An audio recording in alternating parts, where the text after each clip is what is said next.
Oi, oi, meu amigo, minha amiga pecuarista, tudo bem com vocês? Chegando mais um episódio do AcriCast, a voz da pecuária de Mato Grosso. E é claro, seja muito bem-vindo você que talvez não seja um pecuarista, mas que acompanha todas as notícias, gosta de estar muito bem informado sobre tudo que envolve a agropecuária brasileira. Hoje, nós estamos aqui com mais um episódio, então, desse projeto, que é o AcriCast, e trazendo um convidado muito especial. Olha só o currículo, vamos começar. Ele é professor da Faculdade de Administração da Universidade de São Paulo e também da FGV em São Paulo, engenheiro agrônomo pela Exalc USP, fez toda a carreira de pós-graduação em estratégias empresariais, é fundador da Marquestrat, consultoria empresarial, e também da Harvard, que é uma escola de negócios.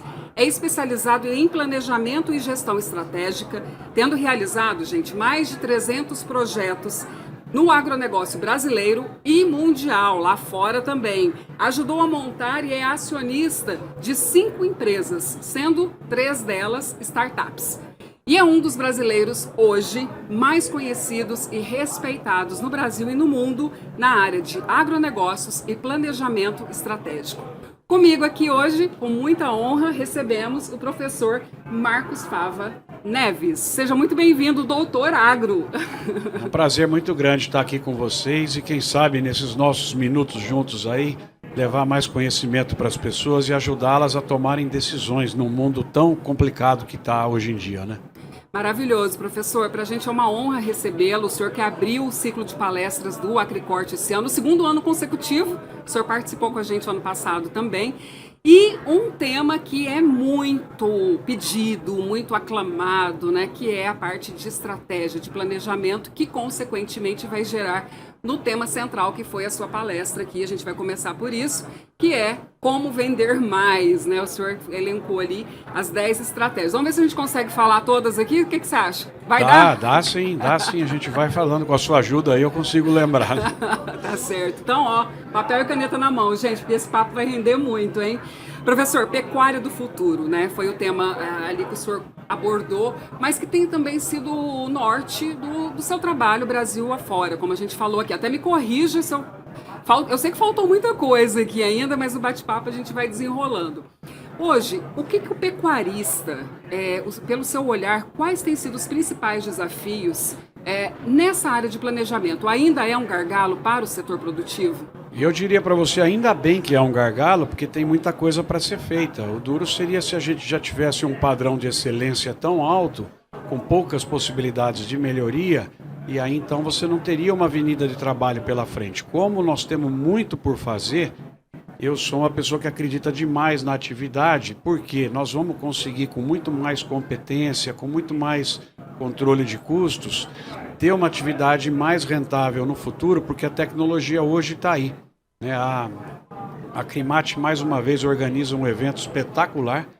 Essa Acricorte aqui, eu pude rodar as ofertas de tecnologia nos estandes, já são maravilhosas. Se você pudesse fazer uma lista de tudo que está sendo oferecido aqui para o pecuarista melhorar, é algo absolutamente fundamental. Então, o nosso papel é levar isso, as empresas têm que levar isso para a pecuária. Muita gente não pôde vir, né, por conta da distância, por conta de toda a atividade aí do dia a dia. Nós temos que fazer isso chegar, e programas como o de vocês merecem total elogio por fazer isso, né, por levar às pessoas o conhecimento. Então, assim, foi uma honra outra vez ter feito aí a abertura. Eu acho que pouca coisa mudou em relação ao que eu falei nos últimos anos em que eu tenho tido a chance de estar com vocês. A chance aberta para o Brasil é enorme. Nós temos uma possibilidade muito grande de colocar cada vez mais alimentos feitos aqui para o planeta. E a carne, então, nem se fala. Eu vi recentemente um estudo dos americanos, que são nossos concorrentes, dizendo que daqui a 10 anos o Brasil vai ter 40% de participação no mercado mundial de frango, 30% na carne bovina, que é o nosso tópico principal aqui, e 20% na carne suína. Vocês viram que legal? Das carnes do mundo, praticamente 1/3 vai sair do Brasil. Um país abastecendo 1/3 da importação mundial de carnes do planeta. Então, a chance é muito grande. Mato Grosso tem tido um desenvolvimento chinês incrível, ver as cidades, como elas estão se urbanizando. E o agro vai criando essa oportunidade, porque a partir do momento em que você tem a produção, você tem esse recurso entrando nas cidades e sendo gasto, desde personal trainer até arquiteto, né, materiais de construção, automóveis, oficinas mecânicas. A gente precisa gerar renda. E o agro e a pecuária têm sido extremamente campeões em executar essa atividade. A adesão do produtor, o senhor usou um termo aí que hoje tem sido cada vez mais recorrente, mas do seu ponto de vista, a adesão do produtor em geral a tecnologias, as novas tecnologias, como que você tem percebido? Eles estão muito mais abertos, mais receptivos, estão entendendo a importância disso para aumento de ganho aí, de produtividade? Eu acho que sim, está havendo uma melhoria da média como um todo, as pessoas mais abertas àquilo que está sendo, e isso é uma das características que eu coloquei entre as 10, que é o espírito inovador. Ótimo. E testar todas as tecnologias possíveis. Porque o que está acontecendo hoje? O pecuarista que está nos ouvindo aí e tiver reticente à inovação, ele tem que ter ciência de que aquele que está inovando, coisas as mais simples possíveis, ele vai abrir distância em relação a quem não está inovando. E aí, quando você olhar, ele vai ter margem e eu não vou ter margem. Então, o espírito de buscar o que tem de novidade, de testar, mais do que nunca, ele tem que fazer parte das vidas das pessoas. Porque o que está acontecendo na nossa vida corriqueira, aplicativos, né, tudo que você vê aí de inovação, na produção está sendo extremamente maior. É impressionante o que tem hoje de aplicativos, de tecnologias todas que estão aí à disposição do produtor. Então ele precisa fortalecer a sua busca pela inovação. E assim, aqui em Mato Grosso, o maior rebanho, né, de todo o Brasil, qual que é a sua leitura? Como que o senhor vê? O senhor comentou aí que rodou o estado, né, conhece algumas cidades já aqui de Mato Grosso. Qual que é a sua leitura? Qual que é a sua avaliação hoje da situação do nosso rebanho? Eu acho que Mato Grosso tem muito a mostrar para o planeta, para a sociedade mundial. Nós temos aqui a produção feita de uma forma extremamente sustentável, apesar de ser criticada nos fóruns internacionais por pessoas que não têm o adequado conhecimento. E aí o trabalho feito pela Acrimate, pelo Instituto Mato Grossense da Carne, que são organizações coletivas, e aí já está outro ponto que eu falei também para os produtores.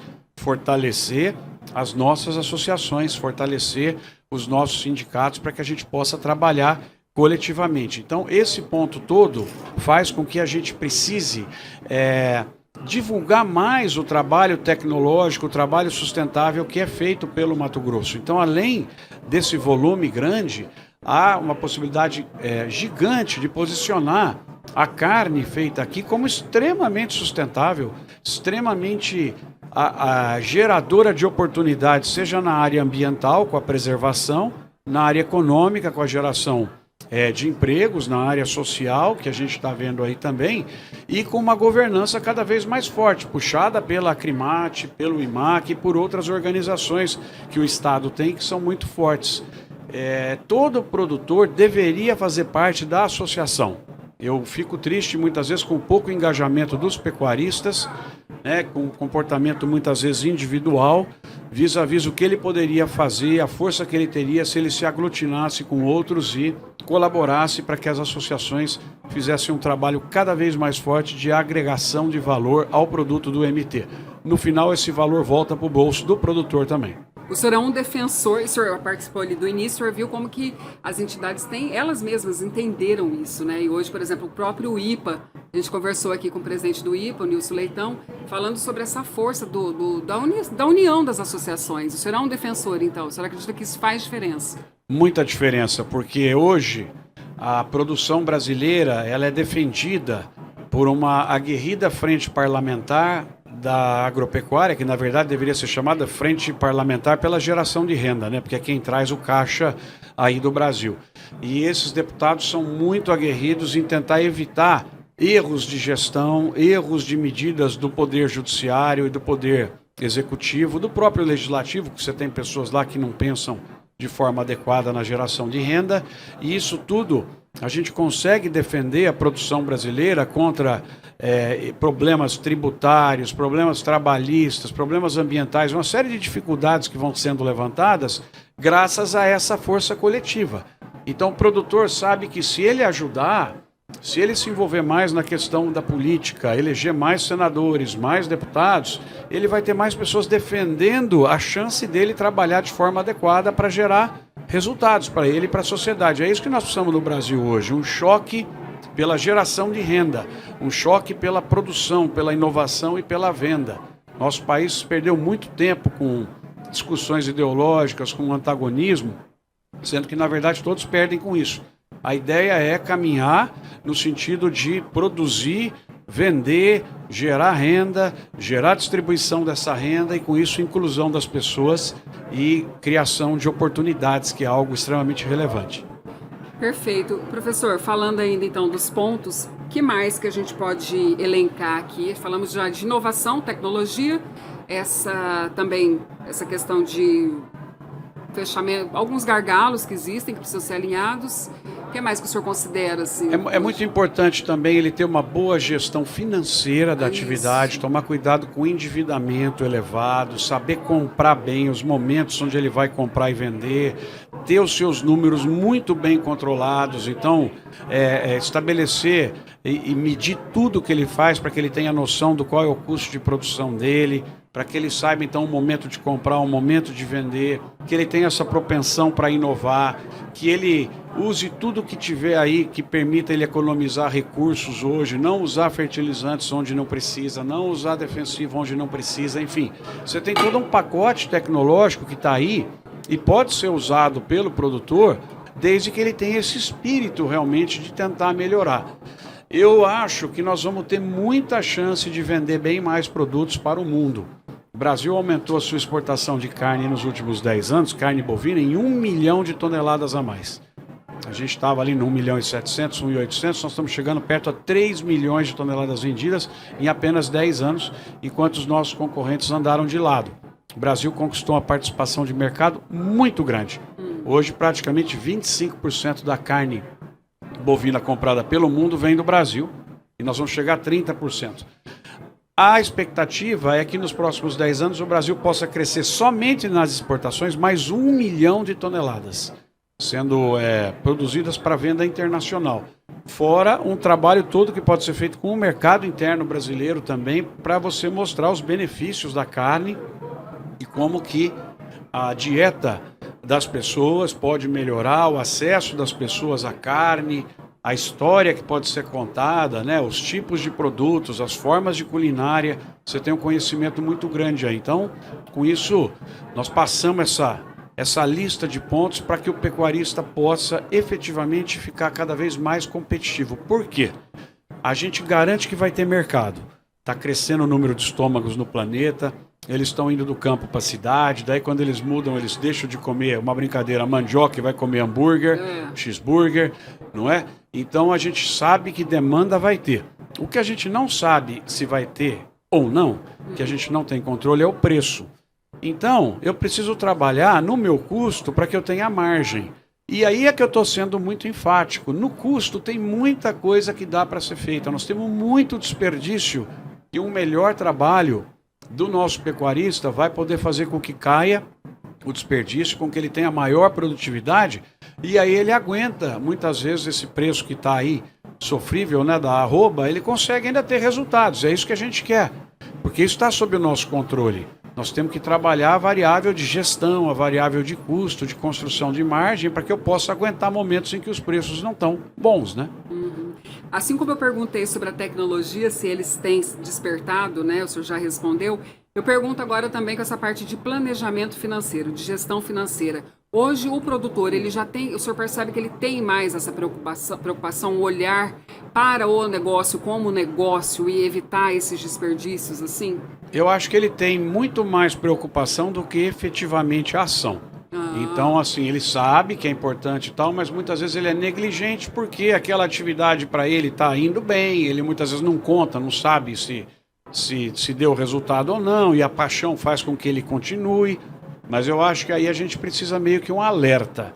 Realmente, na questão da gestão, dos controles e dos números, todos que estão aqui nos ouvindo precisariam se cobrar para começar a anotar tudo, comparar e ter ações para redução dos custos de produção em todas as áreas e aumento da nossa produtividade. Eu costumo falar que a gente sempre precisa ficar melhor antes de ficar maior. Eu preciso construir margem antes de construir tamanho. Então, esse ponto é um ponto muito importante aqui para os nossos produtores. Eu tenho que priorizar o investimento em tudo aquilo que me faça melhor, que me dê mais espaço antes de me dar tamanho, eventualmente endividamento, taxa de juros e outras coisas. Então, pode parecer muito simples a frase, mas não é. Mas quem ouviu, no momento de priorizar o que vai fazer, faça isso. Primeiro eu construo margem, depois tamanho. Primeiro eu fico melhor para daí eu ficar maior. Anotem. Anotem, porque essa aqui nós vamos até colocar lá no X depois. essa merece, hein, professor? E assim, essa lógica, esse raciocínio tão pragmático, né, que o senhor traz, é também muito do trabalho que o senhor faz enquanto um especialista na área de planejamento e gestão estratégica aqui. Conta um pouco pra gente como que foi essa migração de um engenheiro agrônomo que vem ao longo dos anos aí focando exatamente nessa gestão. Foi um gargalo que o senhor já enxergava lá atrás, isso? A nossa parte de gestão, eu tive sempre a oportunidade de viajar bastante, a gente viu como fora do Brasil, muitas vezes você tinha um trabalho administrativo mais consolidado, e aí nós fomos tirando a diferença, e hoje em muitas áreas nós somos melhores até do que americanos e europeus, né? Então, e eu vivi esse período, né? Eu costumo dizer que sou grato a Deus de ser engenheiro agrônomo no Brasil nos últimos 30 anos e ter visto o país passar de um importador de comida para essa potência que está alimentando o planeta hoje, com praticamente 2/3 da soja do mundo, 1/3 do milho do mundo, 50% do açúcar do mundo, 1/3 do café, todas as carnes que eu já falei aqui. Então, isso tudo me levou a ter um estímulo maior a olhar as capacidades de gestão, a olhar as estratégias para ocupação de mercados internacionais e trabalhar muito com planejamento, recomendando ações para as nossas cadeias produtivas poderem ter realmente esse desempenho, esse ataque internacional aí tão bonito feito por muitos setores que trabalham hoje no Mato Grosso. Por exemplo, o algodão do Mato Grosso também tem um trabalho maravilhoso. Eu acho que é muito unido, né? Muita proximidade com o elo comprador. Enfim, isso daí é o segredo, né? Para que a gente possa construir margem, estar cada vez mais próximo daquilo que demandam os compradores. Porque eu costumo dizer assim, quem manda é a demanda. O que a demanda pediu, nós temos que tentar entregar. E aí, ainda voltando um pouquinho nos nossos pontos ali, tem algo assim que o senhor também relacionaria à questão de mão de obra hoje? Esse foi um dos temas que a Acrimate levou no Acrimate em Ação, um dos projetos, né? Talvez hoje o maior projeto itinerante da cadeia produtiva e da pecuária de corte no Brasil, que roda o estado todo, né? São várias rotas, 6 rotas ao longo de 2, quase 3 meses. E o tema principal esse ano foi exatamente a mão de obra. O senhor também traz um pouco essa abordagem, a necessidade desse investimento, desse cuidado. Eu acho que você levanta aqui uma das questões mais importantes da nossa participação aqui com os produtores, porque de uns anos para cá, o Brasil era muito visto como um local de mão de obra barata e competitiva. E de uns anos para cá, o quadro mudou de forma muito grave nas minhas observações com o setor privado no Brasil todo. Hoje, uma das principais reclamações que a gente recebe de quem está empreendendo, de quem está gerando renda, é em relação ao trabalho, em relação à mão de obra. Faltando pessoas no Brasil hoje em quantidade, em qualidade e, lamentavelmente, em vontade também de trabalhar. Então, esse é um ponto que está me preocupando muito, porque quando você olha as chances que o Brasil tem nos próximos 10 anos de aumentar a sua produção, a sua industrialização, colocando esses produtos saudáveis, de qualidade, sustentáveis no mundo, nós podemos esbarrar no problema de mão de obra.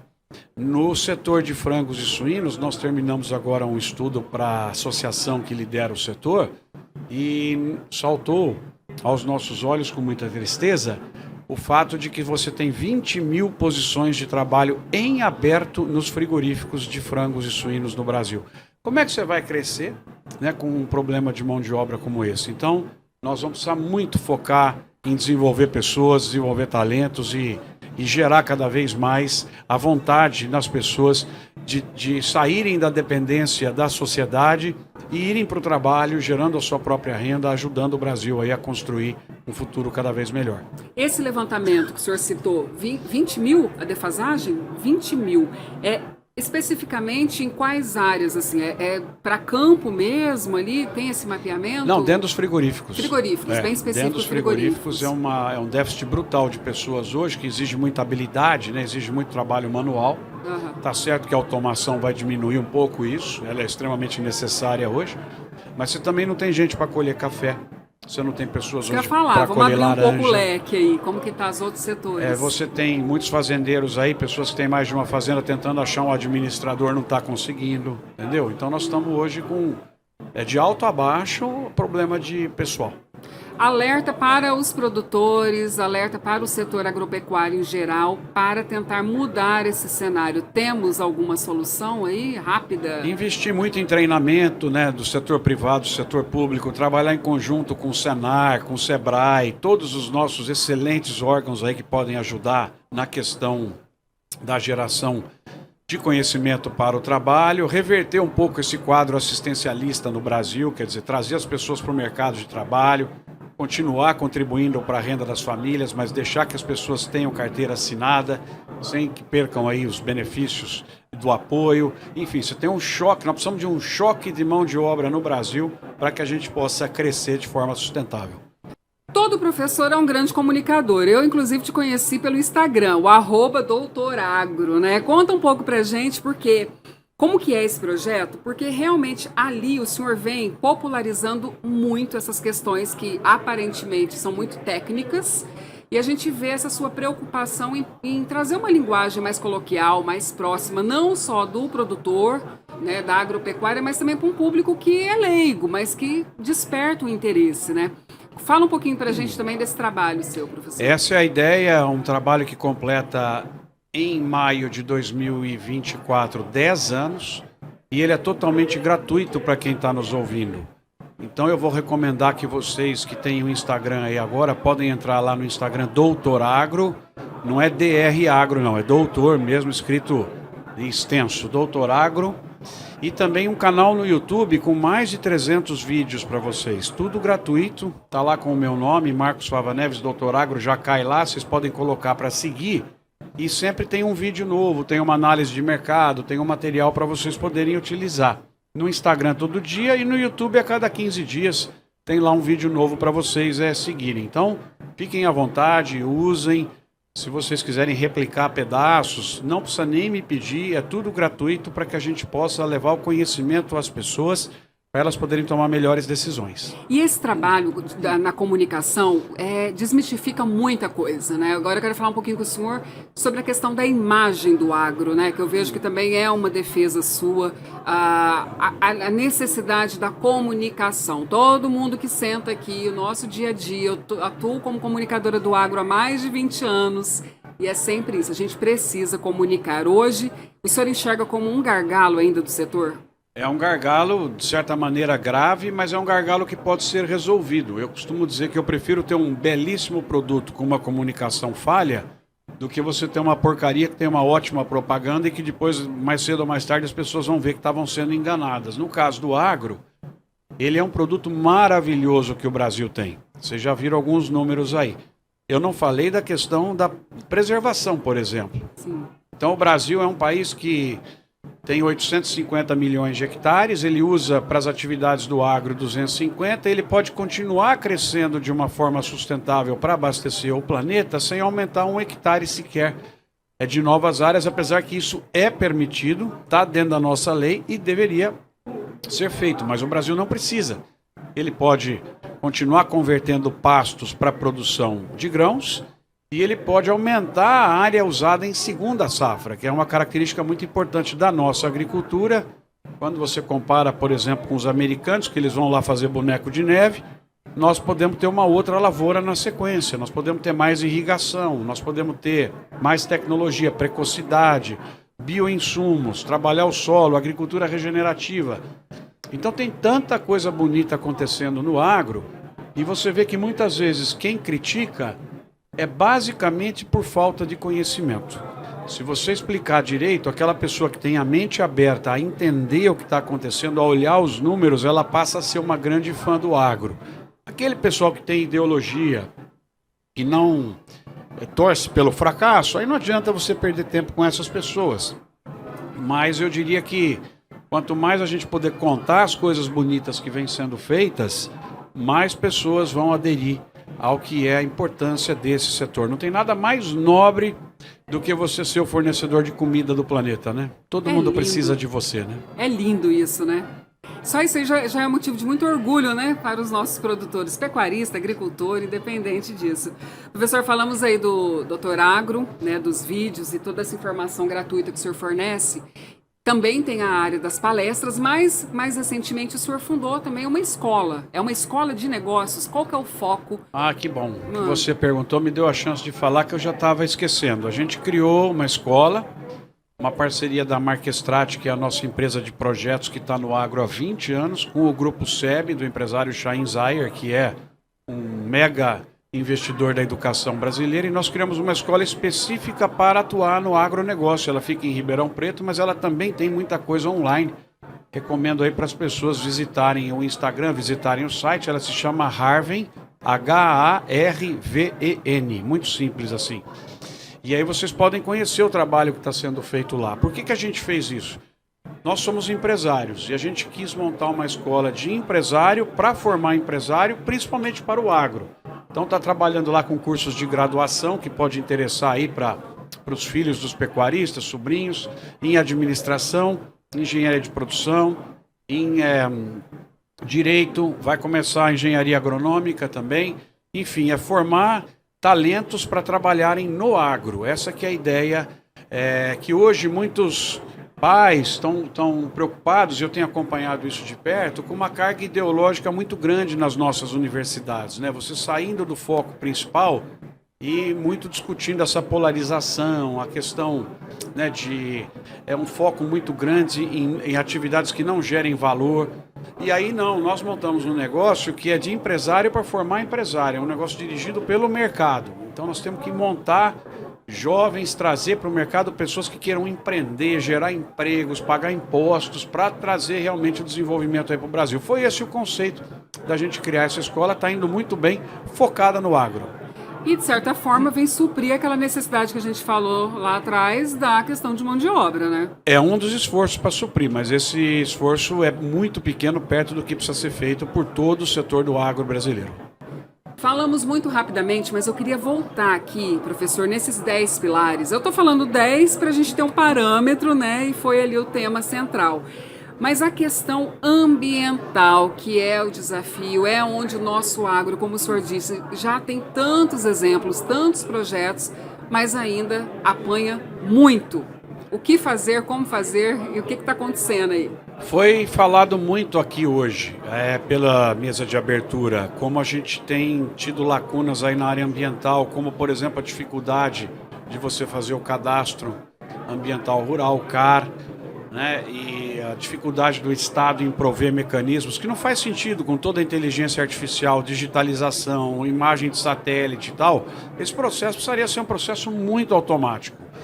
Então precisamos rever isso, porque senão a gente vai acabar pagando muito pato de um problema que o Brasil tem, que é fato, que é o desmatamento ilegal, que acontece muito em áreas que são não tem dono, né, não tem problema de titularidade, por ações criminosas e outras, precisam ser punidas na esfera legal, e você acaba contaminando um pouco a imagem do agro, porque muita gente, influenciadores tal, acabam colocando no agro esse peso que não é dele.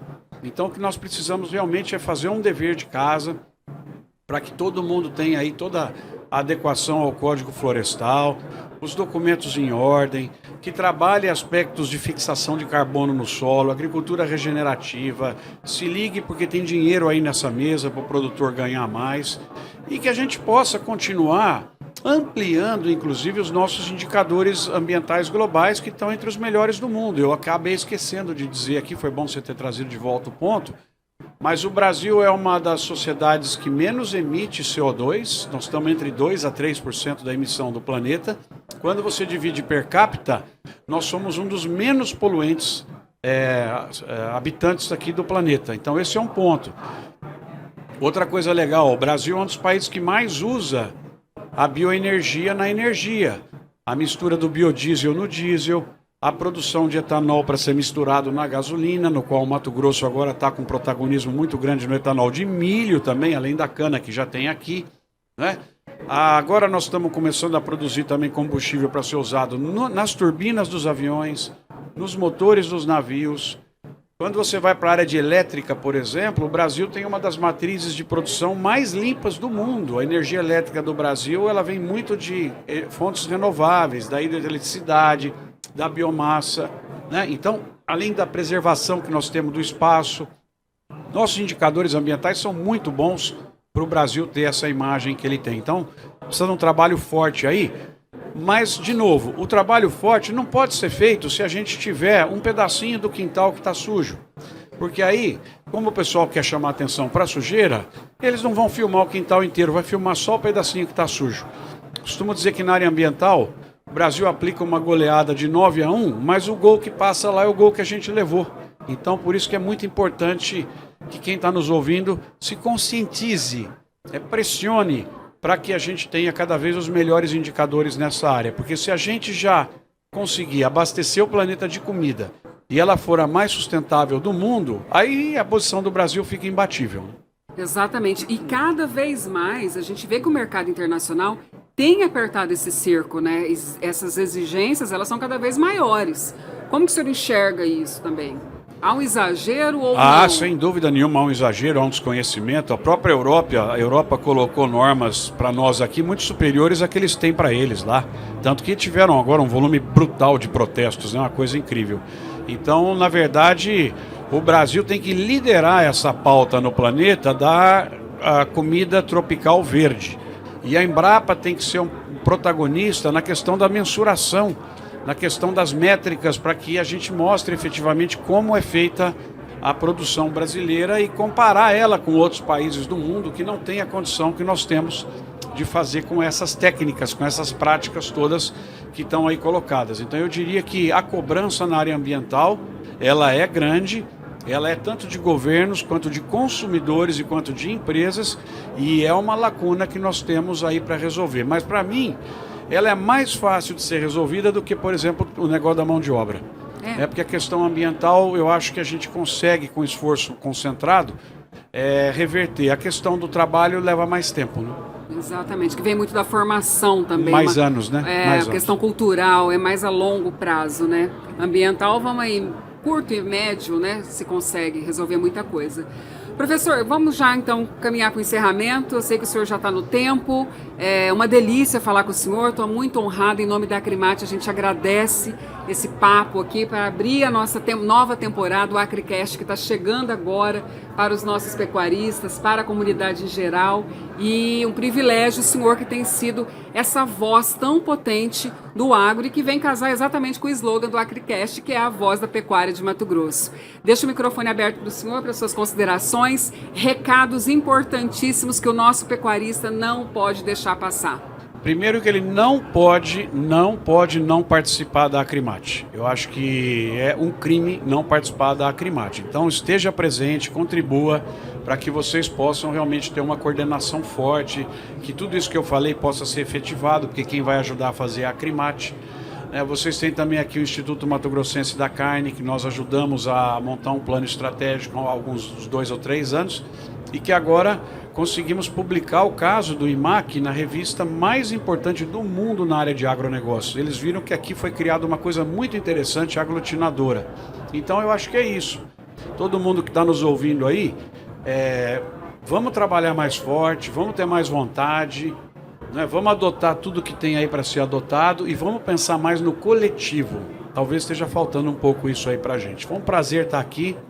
A Acrimate, incrível, né? O crescimento desse evento aqui em 2, 3 anos. Teve que até fechar, né? E não ia caber. Foi. Então você vê a importância, né, desse trabalho aí, como as pessoas estão sensíveis para participarem. Maravilha, mais uma vez muito obrigada, bom retorno e, claro, te esperamos aqui para os próximos eventos. Você que nos acompanhou até aqui, muito obrigada pela sua audiência, pela sua companhia. Lembrando que o AcriCast é a voz da pecuária de Mato Grosso, uma realização da Associação dos Criadores de Mato Grosso, a Acrimate, a marca registrada da pecuária de Mato Grosso. Até o próximo!